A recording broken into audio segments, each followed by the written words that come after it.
Good morning, everybody. Today we are discussing the next topic, that is supramolecular chemistry.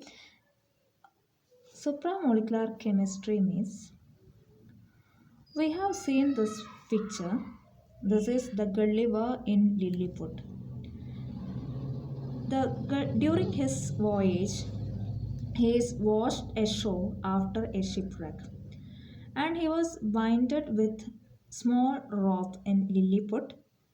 And we can also this see the tiny people having 6 inches.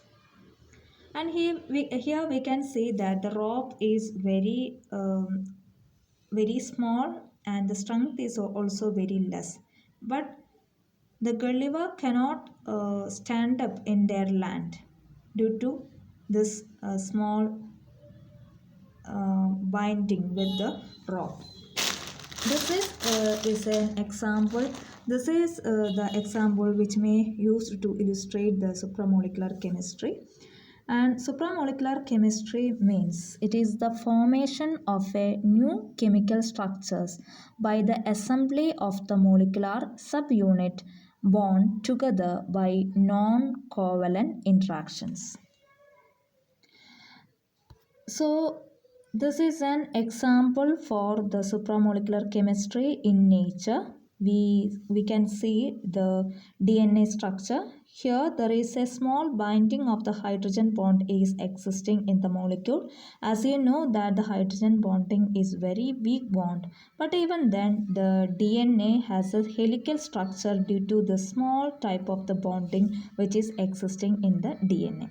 This is one of the important example of the supramolecular chemistry in nature. And now we are moving into the different type of non-covalent interaction. First is the electrostatic interaction. Example, the sodium chloride, there is an electrostatic interaction is existing between the ions. Next is the ion dipole interaction. For example, the sodium ion is surrounded by the water molecule. So, an ion dipole interaction is existing in this molecule. Next type is dipole-dipole interaction.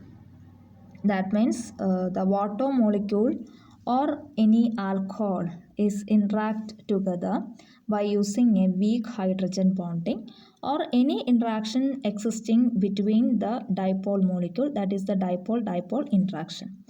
Next is the metal coordination bonds. So the metal is binded to the ligand by using the coordinate bond, and these are also example for the non-covalent interaction.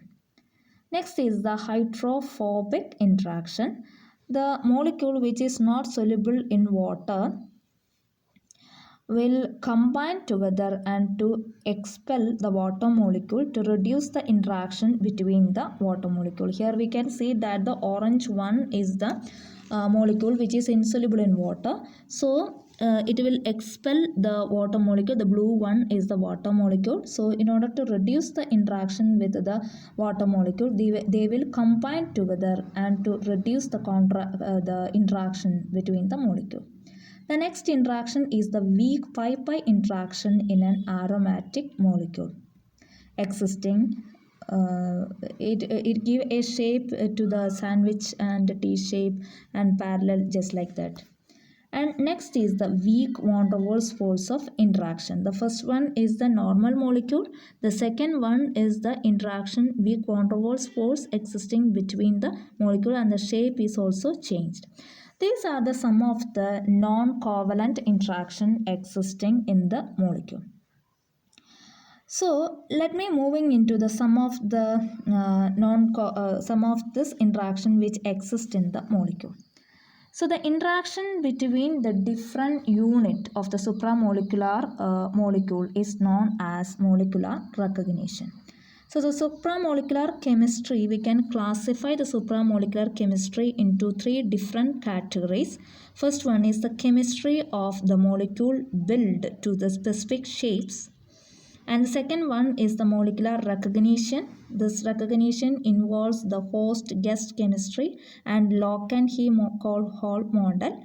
And the third one, the chemistry of the molecular assembly from the numerous molecule.